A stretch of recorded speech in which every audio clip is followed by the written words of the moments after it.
Super Rugby round 2, the Saturday games. There were 5 of them. I think some of those results are maybe a little bit unexpected. Certainly my picks in Super Brew did not go particularly well, but I can't say that I'm disappointed with the way the actual rugby went down. Some of it was kind of much needed for some teams, and other teams, 2 games in, already look in a pretty difficult position. But anyway, we will start with the first one. Chiefs against the Crusaders. I watched this one last night. You'd have to say it was a pretty good game. Pretty high quality. Some good tries. Reese got both of the Crusaders ones. Crusaders in the first half, I thought especially looked sharp. But then second half, as the Chiefs came more at them, you feel like the Crusaders chasing the game maybe had some kind of errors that we're not used to seeing. In this game, both teams were pretty high quality. I think I looked at the knock-on stats at halftime, and it was like maybe 2 to the Chiefs, 1 to the Crusaders, or vice versa. I can't remember. But it was very few. When you compare it to the next game, which I'll look at a bit later, which was like 9 in the first half. So, the teams were pretty good quality. Tries to the to the Chiefs, Alamalo, Tahuriorangi, and Wainui, a couple of penalties to the Chiefs, 1 to the Crusaders. So, it was good to see D-Mac back. He was in pretty good form. Cruden's still running the show. Overall, you'd have to say the Chiefs looked the business this year, man. I'm not sure how much of that is the Gatland effect, because they did say that he was kind of going to be letting his assistant coaches run things primarily to start with, and then he would slowly integrate himself more into the team as he, got to know some of the players more. But I don't know. Chiefs breakdown was pretty good. Boshier was definitely a part of that. He had a pretty good game. I've checked his stats, though. They don't seem to do him justice. To be fair, there was one time in this game where a lazy runner did not get pinged. I always hate it when the number 9 deliberately throws the ball into a lazy runner. Like in a pass that he was never going to make anyway, he's just doing it to win a penalty. Whereas this game had one where the 9 was going to throw a pass, there was a lazy runner, and then he didn't throw it because of that. That's the kind of stuff I think should get penalised more. But anyway, like I said, there were some good moments. Chiefs overall pretty good. Alamano's defence looks like it needs a bit of work. D-Mac already brought some of the silky skills, passing the ball behind his back when it probably wasn't really needed. But you can't help but think those guys are going to be a threat for the rest of the season. There's a bit of handbags in the game. I guess it's because these are 2 of the teams which are vying for that top spot in New Zealand, so it kind of makes sense.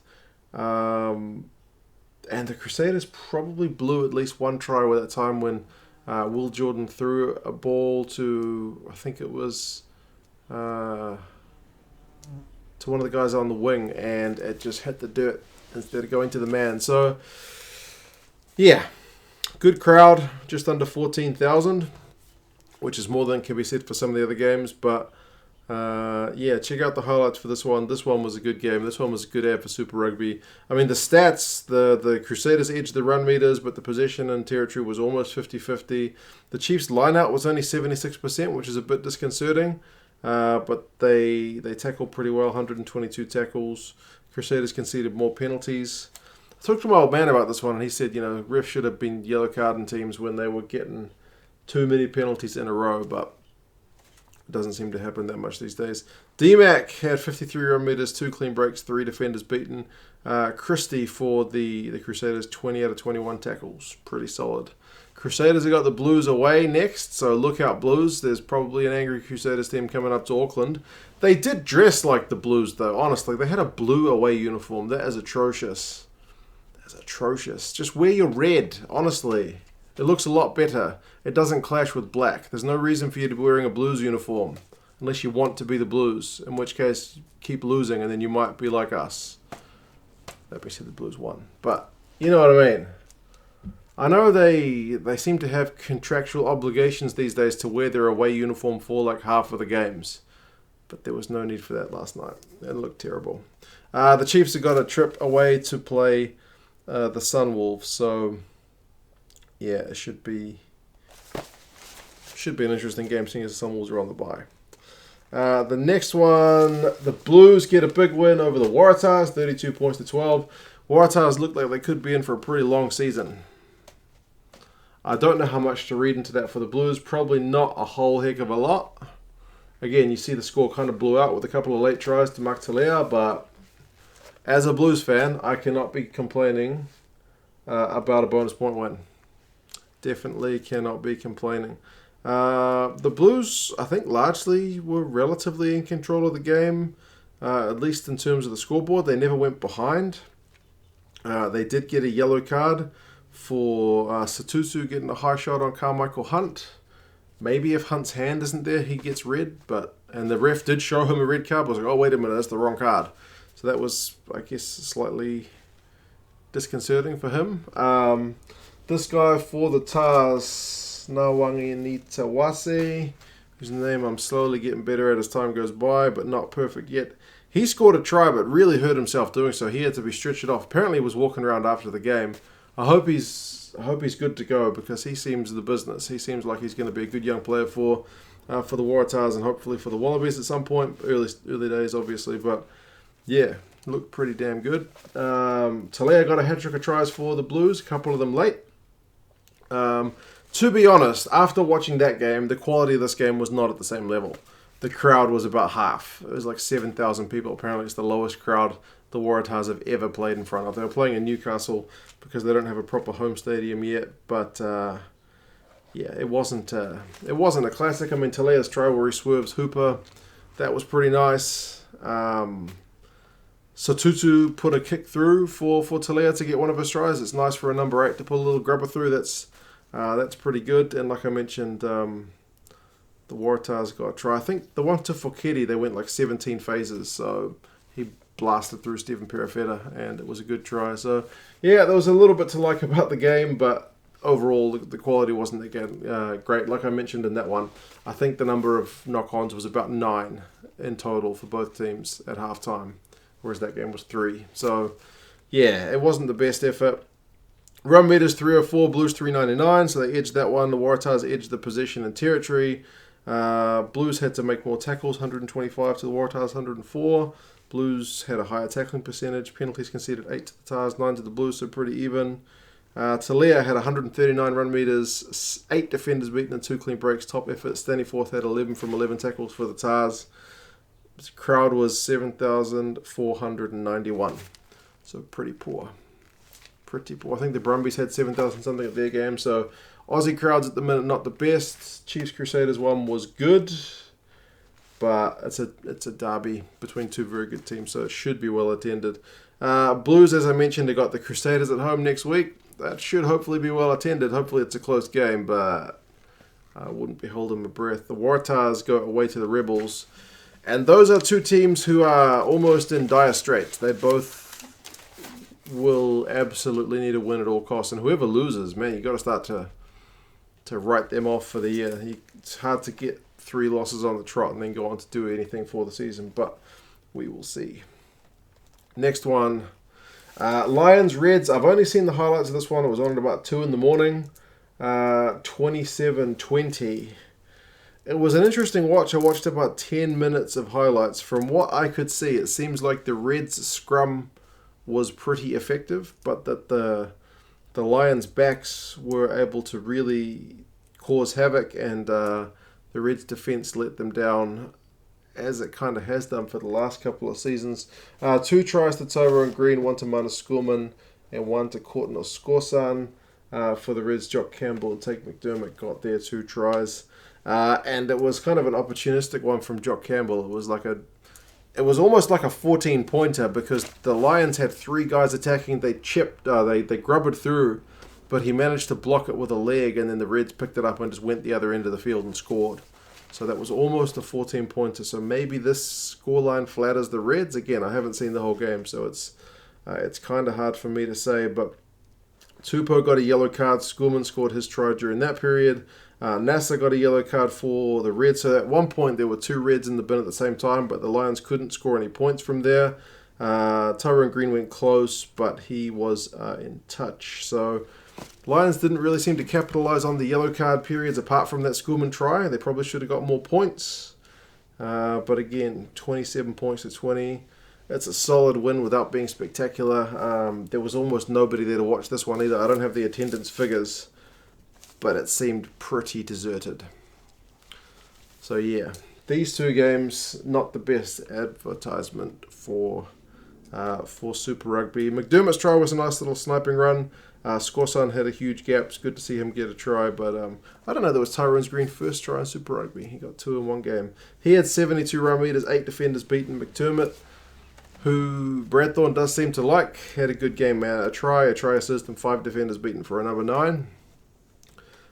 Pretty good effort. So, yeah, I'm not sure how James O'Connor went at 10, based on what limited stuff I saw. I noticed Hegarty was still doing the goal kicking, so yeah, that's what he's doing.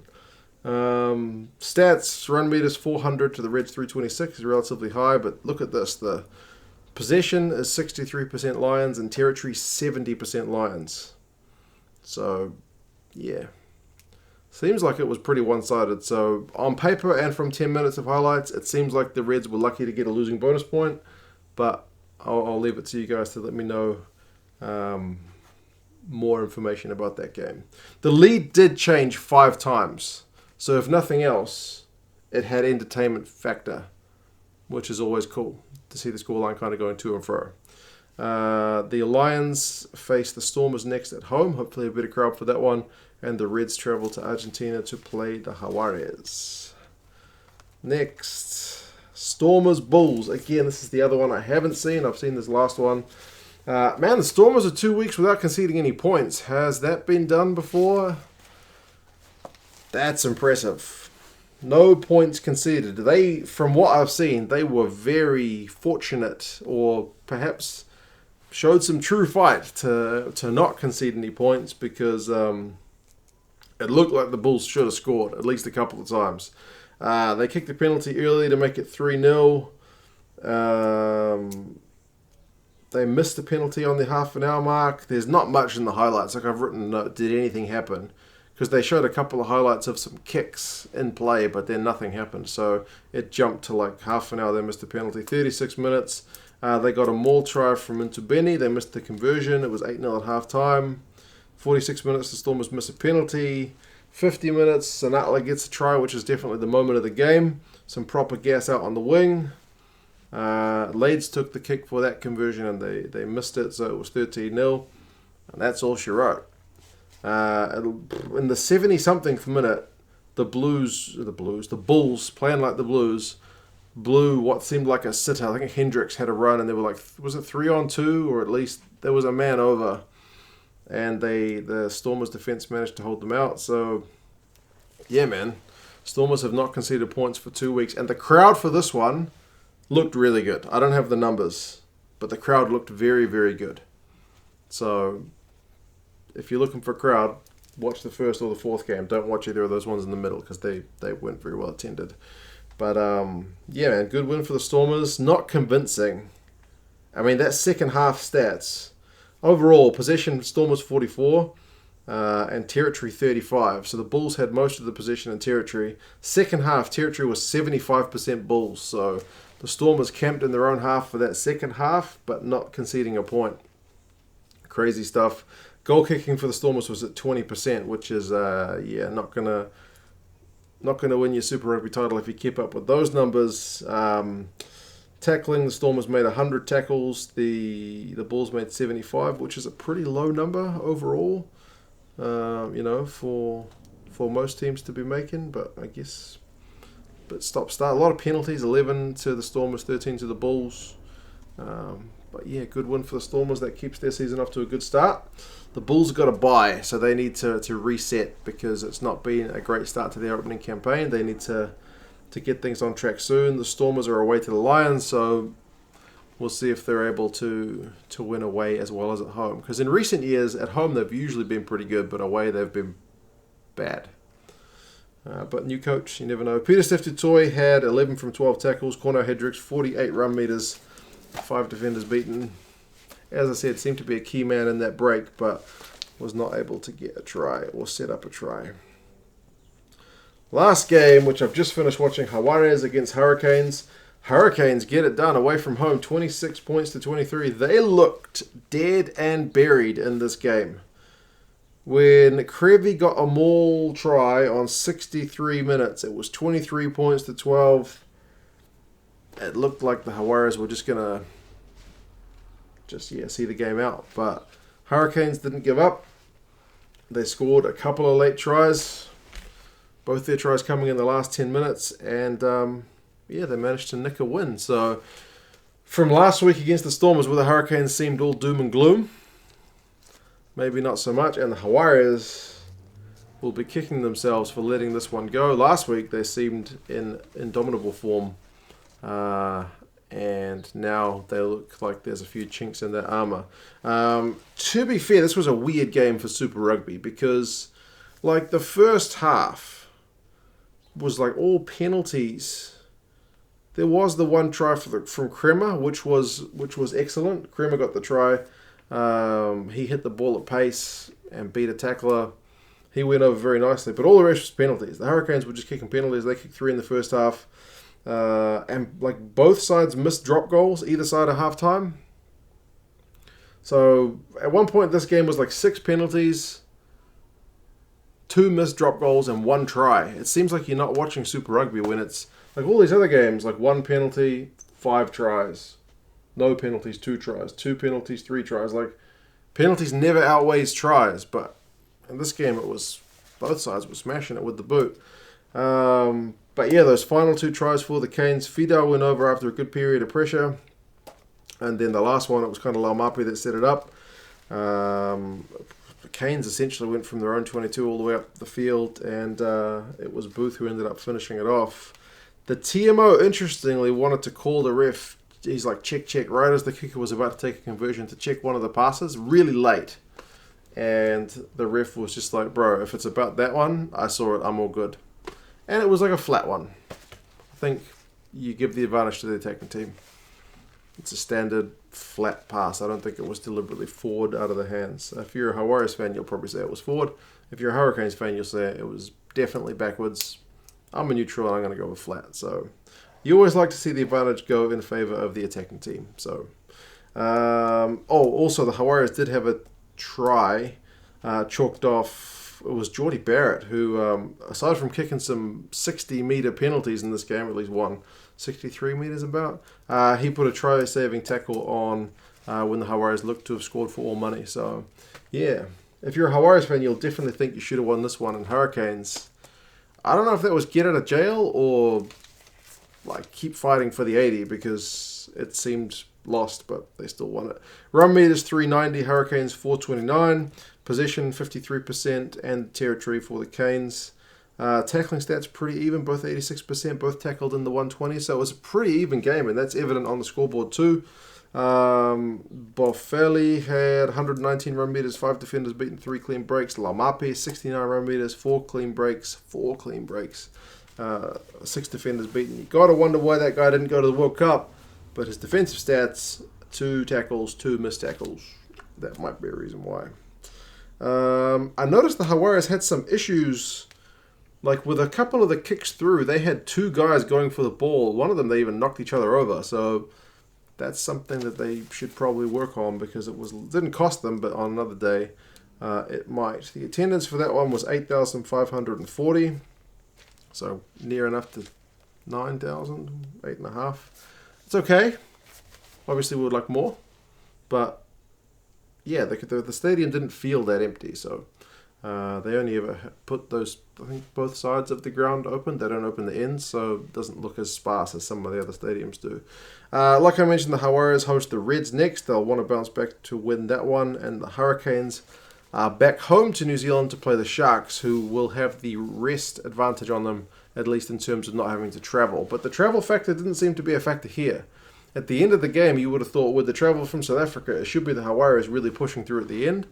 but they kind of let their foot off the gas, and it was the Hurricanes who finished the stronger of the teams. So, don't know. You guys let me know your thoughts on these games, especially these two, which I didn't see in full. But yeah, any of the games really. Let me know your thoughts, and yeah, I will talk to you guys again later. See you.